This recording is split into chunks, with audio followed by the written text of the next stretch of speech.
بر صغیر پاک و ہند اور بنگال میں اسلام سب سے پہلے ان تاجروں کے ذریعے پہنچا جو اسلام کی دعوت، کردار اور عمل کے ساتھ تجارت کے میدان میں اترے تھے۔ مالابار، گجرات اور ہند کے جزائر میں جب ان تاجروں کے اسلامی کردار نے مقامی آبادی کی توجہ حاصل کی تو اس زمانے میں ہندی معاشرہ مختلف ذاتوں، اچھوت سمجھے جانے والے انسانوں میں تقسیم تھا، جبکہ اس کے برعکس عرب تاجر اعلیٰ اخلاق، اصول، مساوات، اخوت اور برابری کا نمونہ پیش کر رہے تھے۔ یہی وجہ تھی کہ ہندو مذہب میں پسے ہوئے طبقات نے اسلام کے دامن میں پناہ لی، جہاں حاکم و محکوم، امیر و غریب، کمزور اور طاقتور ایک ہی صف برابری کی بنیاد پہ عبادت کرتے، ایک ساتھ کھانا کھاتے، ایک دوسرے کی تقاریب میں قابل عزت انداز سے شریک ہوتے۔ معاملہ صرف نیچ سمجھی جانے والی ذاتوں تک محدود نہ رہا، کئی راجاؤں اور مہاراجاؤں نے بھی ابدی حیات کے اس پیغام کو قبول کیا اور شرک سے توحید کے علم بردار بن گئے، یہاں تک کہ ڈاکٹر سر ولیم، جس کی مسلم دشمنی ڈھکی چھپی نہیں تھی، اس حقیقت کا اعتراف کرتا نظر آتا ہے کہ ہندوؤں نے دہانا گنگا کی قدیم اقوام کو کبھی اپنی برادری میں شامل نہیں کیا، جبکہ مسلمانوں نے جملہ انسانی مراد کو برہمنوں اور اچھوتوں کے درمیان یکساں طور پر پیش کیا، جس کے نتیجے میں اسلام کی قبولیت کی راہ آسان ہوئی۔ عرب تاجروں کے عقائد، ان کی عبادات اور معاملات دیکھ کر مالابار کے چیرامن پیرومن کا آخری راجہ مشرف با اسلام ہو گیا۔ اس کی راجدھانی بنگلور تھی، جہاں ایک عرب مسلمان کو بلا کر اس نے اہم عہدے پر تعینات کیا۔ اسی طرح کالی کٹ کا زیمورن بھی عرب تاجروں کا قدردان تھا۔ اس کے عہد میں ایک عرب تاجر نے اس کی سلطنت کی حدود میں ایک بازار قائم کیا، جو بعد میں کالی کٹ کی خوشحال بندرگاہ میں تبدیل ہو گیا۔ زیمورن مسلمانوں کا بڑا خیال رکھتا اور اسلام کی اشاعت کی حوصلہ افزائی کیا کرتا۔ زیمورن نے اپنی سلطنت میں آباد ملاحوں کو حکم دے رکھا تھا کہ خاندان میں ایک فرد ضرور مسلمان ہو۔ یوں ہی کولتری کے راجہ کا ایک وزیر نائر نہ صرف مسلمان ہوا بلکہ آگے جا کر کنانور کا راجہ بھی بنا۔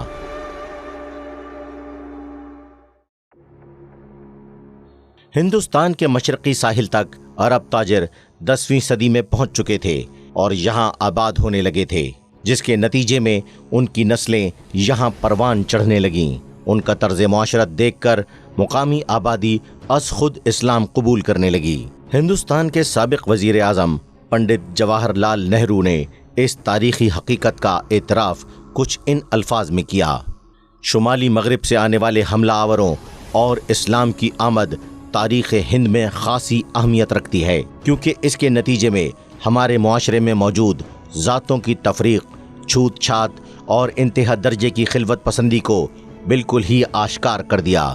اسلام کے نظریہ اخوت اور مسلمانوں کے عملی مساوات نے ہندوؤں کے ذہن پر بہت گہرا اثر ڈالا، خصوصاً وہ لوگ جو ہندو سماج میں برابری کے حقوق سے محروم تھے، اسلام سے بہت متاثر ہوئے۔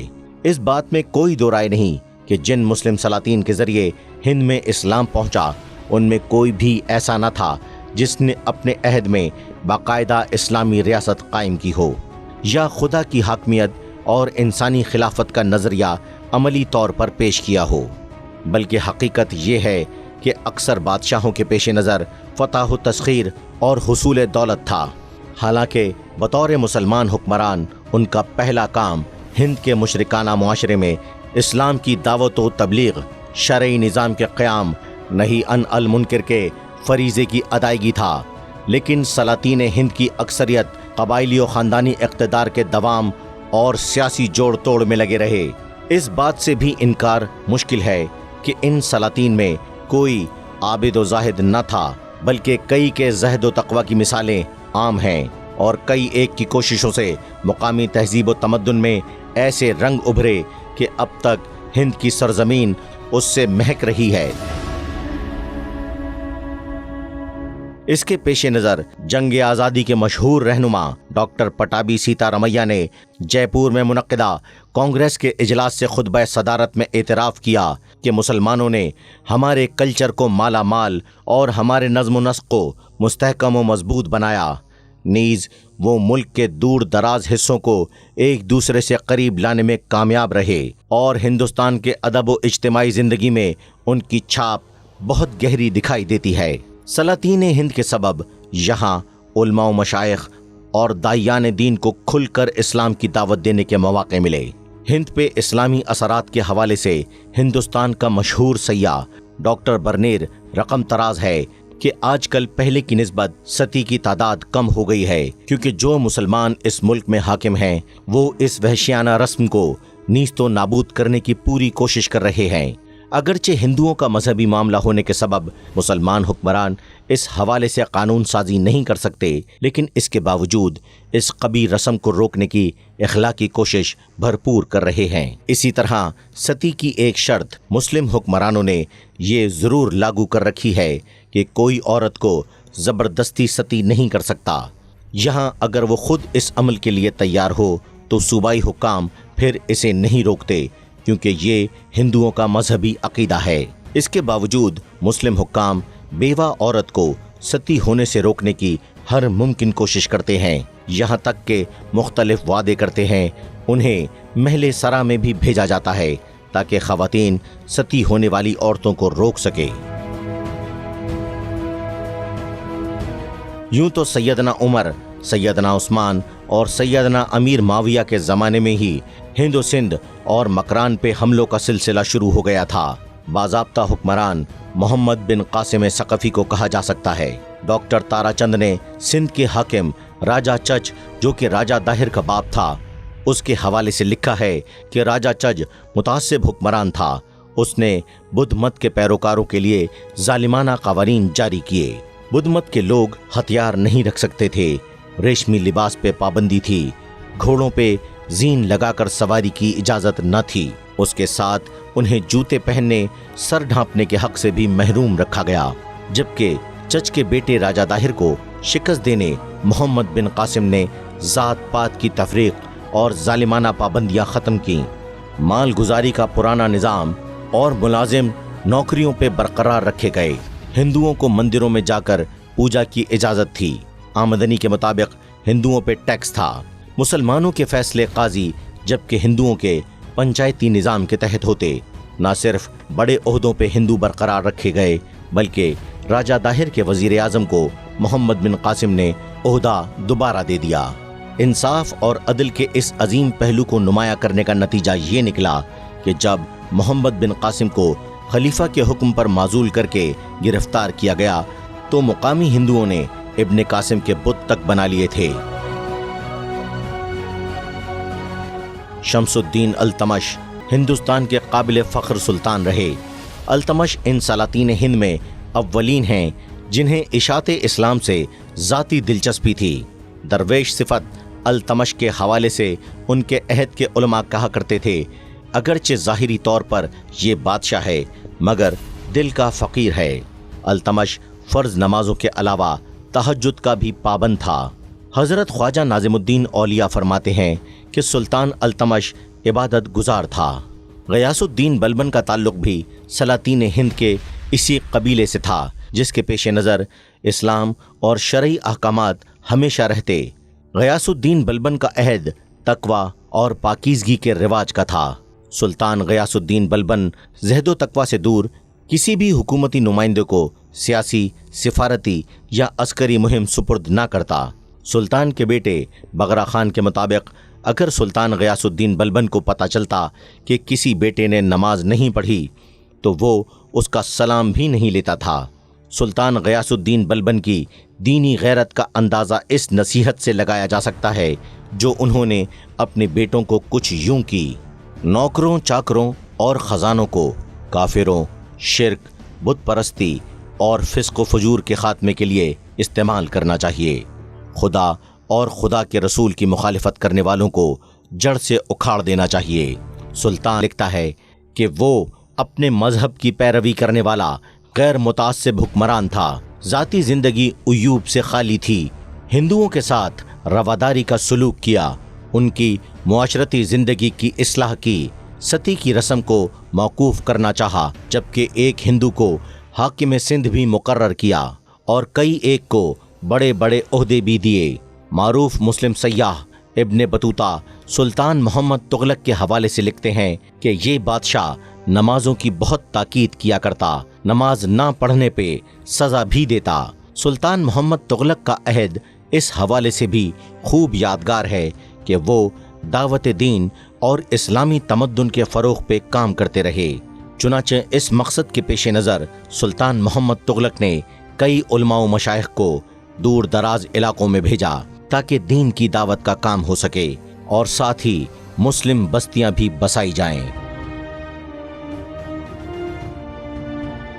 شمالی ہند میں مسلمانوں کی ثقافتی زندگی کی جڑیں گہری ہو چکی تھیں، جس کے بعد سلطان محمد تغلق نے جنوبی ہند کو بھی مسلمانوں کے تمدنی مرکز میں تبدیل کرنے کی بھرپور کوشش کی۔ دکن کو اس حوالے سے مرکز بنا کر کام کیا گیا۔ بعض مورخین نے اس منصوبے کو تبدیلی دارالسلطنت کے مضحکہ خیز انداز سے پیش کیا۔ در حقیقت وہ اسلامی تہذیب و تمدن کی ترویج و اشاعت کی نہایت ہی منظم کوشش تھی۔ جلال الدین اکبر کا زمانہ اسلامی ہند کی تاریخ کا بدترین اور تاریک دور تھا۔ اکبر نے دین اکبری ایجاد کر کے اسلام کی جڑوں پہ حملہ کر دیا تھا۔ اکبر کے دربار میں رافضیت، جاہلانہ تصوف، الحاد اور علماء سو کا راج تھا۔ جلال الدین اکبر اسلام سے بغض اور انات کی راہ پر چل پڑا تھا۔ ملت کی دینی فکر منہدم ہو رہی تھی۔ اسلامی شعائر کا جنازہ نکل چکا تھا۔ ہندوانہ رسم و رواج زور پکڑ رہے تھے۔ اکبر کے دربار میں عام رائے تھی، ملت اسلام جاہل بدوؤں میں پیدا ہوئی، اسلام کسی شائستہ اور مہذب قوم کے لیے موضوع نہیں۔ جلال الدین اکبر کی سرپرستی میں نبوت، وحی، حشر، جنت، جہنم، غرض ہر اسلامی فعل و عمل اور عقائد کا مذاق اڑایا جاتا۔ قرآن کو مشتبہ قرار دے دیا گیا۔ معراج کے واقعے سمیت نبی کریم صلی اللہ علیہ وآلہ وسلم کی ذات گرامی پہ بھی اعتراضات کیے جاتے۔ اکبر کا وزیر ابو الفضل اس سارے غلیظ کاموں میں پیش تھا۔ اکبر کا مقصد ہندو مت اور اسلام کا ایسا ملغوبہ تیار کرنا تھا جس کے نتیجے میں اس کا اقتدار مضبوط رہے۔ اکبر نے اپنے ایجاد کردہ مذہب کو دین الہی قرار دیا۔ کلمے میں تحریف کی گئی، بادشاہ کو سجدہ کیا جانے لگا۔ عیسائیت سے بھی کچھ چیزیں لے کر اس مذہب کا حصہ بنا دیا گیا۔ سود، جوا، شراب حلال قرار پایا۔ قبلہ رخ پاؤں کر کے سونا اچھا سمجھا جاتا۔ قرض، اسلام کی بنیادیں ہلانے کی ہر ممکن کوشش کی گئی، مگر مسلمانوں کی خوش قسمتی کہ انہیں شیخ احمد سرہندی جیسے عالم دین میسر آئے جو تنہا دین اکبر کے سامنے ڈٹ گئے۔ قید و بند کی صحبتیں جھیلیں مگر اس دین اکبر کی دھجیاں اڑا گئے۔ جلال الدین اکبر کے بعد شاہ جہاں اسلامی ہند کا حکمران بنا۔ شیخ احمد سرہندی کی بے مثال جد و جہد یوں رنگ لائی کہ شاہ جہاں نے جلال الدین اکبر کی ساری خرافات کو اسلامی ہند سے نکالنے کی ریاستی کوشش کی۔ یوں مسلمانوں کے حالات تبدیل ہونے لگے۔ شاہ جہاں نے ریاستی پالیسی میں تبدیلی لاتے ہوئے اکبر کے تعینات کردہ ہندو حکام بدل دیے۔ دین اکبری کے اثرات سے ہند کو نکالنے کے لیے دین اکبری کے نتیجے میں جو مسلم خواتین ہندوؤں کے قبضے میں تھیں انہیں آزاد کرایا گیا یا ہندوؤں کو اسلام قبول کرنے کی دعوت دی گئی۔ اسی طرح اذان پہ پابندی ختم ہوئی اور ہند کی فضائیں دوبارہ تکبیر کے نعروں سے گونج اٹھیں۔ پاکستانی پنجاب میں واقع مساجد پہ ہندو قبضے کر چکے تھے جنہیں شاہ جہاں نے آزاد کرایا۔ شاہ جہاں نے جہاں دین اکبری کے معاشرے پر مرتب ہونے والے خوفناک اثرات سے مسلمانوں کو نکالا، وہیں ہند میں تاج محل سمیت کئی ایسی شاندار تعمیرات کرائیں جنہیں دیکھ کر آج بھی دنیا اشش کر اٹھتی ہے۔ بنیادی طور پہ شاہ جہاں اپنے والد جہانگیر کی نسبت کہیں زیادہ اسلام کی طرف مائل تھا۔ شاہ جہاں کے دین اکبر کے خلاف بھرپور اقدامات کے باوجود اکبر کے ایجاد کردہ دین کے پیروکار موجود رہے اور سازشیں کرتے رہے۔ شاہ جہاں کے بیٹوں دارا اور اورنگزیب عالمگیر کے درمیان اختلافات صرف اقتدار کے اصول کے لیے نہ تھا، بلکہ دارا دین اکبری سے قریب، آزاد خیال اور جلال الدین اکبر سے فکری طور پر نہایت متاثر تھا۔ شاہ جہاں کا بڑا بیٹا ہونے کے سبب وہ خود کو ہندوستان کا اگلا بادشاہ سمجھتا تھا۔ دوسری طرف اس کا چھوٹا بھائی اورنگزیب عالمگیر تھا، جو قرآن و سنت کا عالم اورنگزیب عالمگیر نے اکبر کے دین کو گویا دفن ہی کر دیا۔ اورنگزیب عالمگیر کی یہ خدمت انہیں رہتی دنیا تک امر کر گئی، ورنہ اسلام پہ جو وار گھر کے اندر سے ہوا وہ بہت خوفناک تھا، جس کے اثرات سے شاہ جہاں اور اورنگزیب عالمگیر جیسے مسلم حکمران ہی نکال سکے۔